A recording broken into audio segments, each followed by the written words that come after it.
रमजान के पूरे 30 रोजों के बाद आज ईद आई है। कितना मनोहर, कितना सुहावना प्रभात है। आज का सूर्य देखो, कितना प्यारा, कितना शीतल है। मानो संसार को ईद की बधाई दे रहा है। गांव में कितनी हलचल है। ईदगाह जाने की तैयारियां हो रही है। किसी के कुर्ते में बटन नहीं है, पड़ोस के घर में सुई धागा लेने दौड़ा जा रहा है।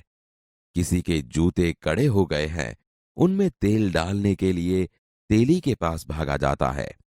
जल्दी जल्दी बैलों को सानी पानी दे दें।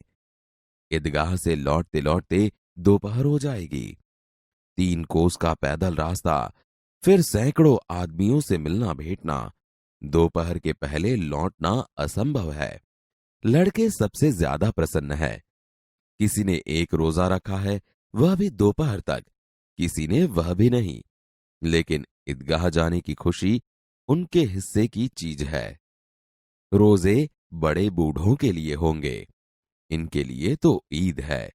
रोज ईद का नाम रटते थे, आज वह आ गई। अब जल्दी पड़ी है कि लोग ईदगाह क्यों नहीं चलते। उनकी अपनी जेबों में तो कुबेर का धन भरा हुआ है। बार बार जेब में से अपना खजाना निकाल कर गिनते हैं और खुश होकर फिर रख देते हैं। महमूद गिनता है, 1, 2, 10, 12। उसके पास 12 पैसे हैं। मोहसिन के पास 1, 2, 8, 9, 15 पैसे हैं। इन्हीं अनगिनत पैसों से अनगिनत चीजें लाएंगे। खिलौना, मिठाइयां, गेंद और जाने क्या क्या। और सबसे ज्यादा प्रसन्न है हामिद, गरीब सूरत, दुबला पतला लड़का, जिसका बाप गत वर्ष हैजे की भेंट हो गया। फिर एक दिन मां भी मर गई। अब हामिद अपनी बूढ़ी दादी अमीना की गोद में है और उतना ही प्रसन्न है। हामिद के पांव में जूते नहीं है। सिर पर एक पुरानी टोपी है जिसका गोटा काला पड़ गया है। फिर भी वह प्रसन्न है। अभागिन अमीना अपनी कोठरी में बैठी रो रही है। आज ईद का दिन और उसके घर में दाना नहीं। इस अंधकार और निराशा में वह डूबी जा रही है। किसने बुलाया था इस निगोड़ी ईद को? अमीना का दिल कचोट रहा है। गांव में बच्चे अपने अपने बाप के साथ जा रहे हैं। हामिद का बाप अमीना के सिवाय और कौन है? उसे कैसे अकेले जाने दे? उस भीड़ भाड़ में बच्चा कहीं खो गया तो क्या होगा? नहीं, अमीना उसे यों न जाने देगी। नन्ही सी जान 3 कोस चलेगा कैसे? पैरों में छाले पड़ जाएंगे। जूते भी तो नहीं है। कुल 2 आने पैसे बच रहे हैं। 3 पैसे हामिद की जेब में, 5 अमीना की बटुए में। यही तो बिसात है और ईद का त्योहार। अल्लाह ही बेड़ा पार लगाए। तुम डरना नहीं अम्मा, मैं सबसे पहले आऊंगा। गांव से मेला चला और बच्चों के साथ हामिद भी जा रहा था। कभी दौड़कर आगे निकल जाता, फिर किसी पेड़ के नीचे खड़े होकर साथ वालों का इंतजार करता। हामिद के पैरों में तो जैसे पर लग गए हैं। वह कभी थक सकता था? बड़ी इमारतें आने लगी। यह अदालत है, यह कॉलेज है, यह कलाघर है। आगे चले। हलवाइयों की दुकानें शुरू हुई। आज खूब सजी हुई थी। इतनी मिठाइयां कौन खाता है?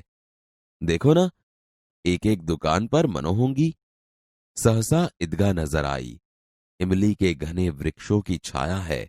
नीचे पक्का फर्श है, उस पर जाजिम बिछी हुई है। रोजेदारों की पंक्तियां एक के पीछे एक न जाने कहां तक चली गई हैं।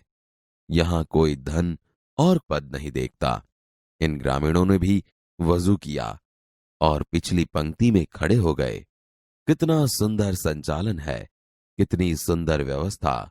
हजारों सिर एक साथ सिजदे में झुके जाते हैं, फिर सब एक साथ खड़े हो जाते हैं। मानो भ्रातृत्व का एक सूत्र समस्त आत्माओं को एक कड़ी में पिरोए हुए हैं। नमाज खत्म हो गई। लोग आपस में गले मिल रहे हैं। अब मिठाइयां और खिलौनों की दुकानों पर धावा होता है। ग्रामीणों का यह दल इस विषय में बालकों से कम उत्साही नहीं है। यह देखो, हिंडोला है, 1 पैसा देकर चढ़ जाओ। कभी आसमान पर जाते हुए मालूम होता है, कभी जमीन पर गिरते हुए। यह चरखी है। लकड़ी के हाथी, घोड़े और ऊंट छड़ों से लटके हुए हैं। 1 पैसा देकर बैठ जाओ और 25 चक्करों का मजा लो। महमूद, मोहसिन, नूरे और सम्मी इन घोड़ों पर बैठते हैं। हामिद दूर खड़ा है। 3 पैसे तो उसके पास हैं। अपने कोष का 1/3 जरा सा चक्कर खाने के लिए नहीं दे सकता। सब चरखियों से उतरते हैं। खिलौने लेंगे। इधर दुकानों की कतार लगी हुई है। तरह तरह के खिलौने हैं। सिपाही और गुजरिया, राजा और वकील, बिश्ती और धोबिन। वाह, लगता है अब बोलना ही चाहते हैं। महमूद सिपाही लेता है। खाकी वर्दी और लाल पगड़ी वाला, कंधे पर बंदूक रखे हुए, मालूम होता है अभी कवायद किए चला आ रहा है। मोहसिन को भिश्ती पसंद आया। कमर झुकी हुई, ऊपर मशक रखे हुए हैं। मशक का मुंह एक हाथ से पकड़े हुए है। कितना प्रसन्न है, शायद कोई गीत गा रहा है। बस मशक से पानी उड़ेलना ही चाहता है। नूरे को वकील से प्रेम है। काला चौगा, नीचे सफेद अचकन, अचकन के सामने की जेब में घड़ी, सुनहरी जंजीर, एक हाथ में कानून का पोथा लिए हुए, मालूम होता है अभी किसी अदालत से जिरह या बहस के लिए चले आ रहे हैं। ये सब 2-2 पैसों के खिलौने हैं। हामिद के पास कुल 3 पैसे हैं। इतने महंगे खिलौने कैसे ले?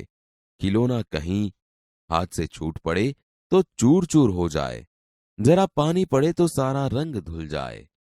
ऐसे खिलौने किस काम के? उन्हें लेकर वह क्या करेगा? खिलौनों के बाद मिठाइयां आती है। किसी ने रेवड़ियां ली है, किसी ने गुलाब जामुन, किसी ने सोहन हलवा, मजे से खा रहे हैं।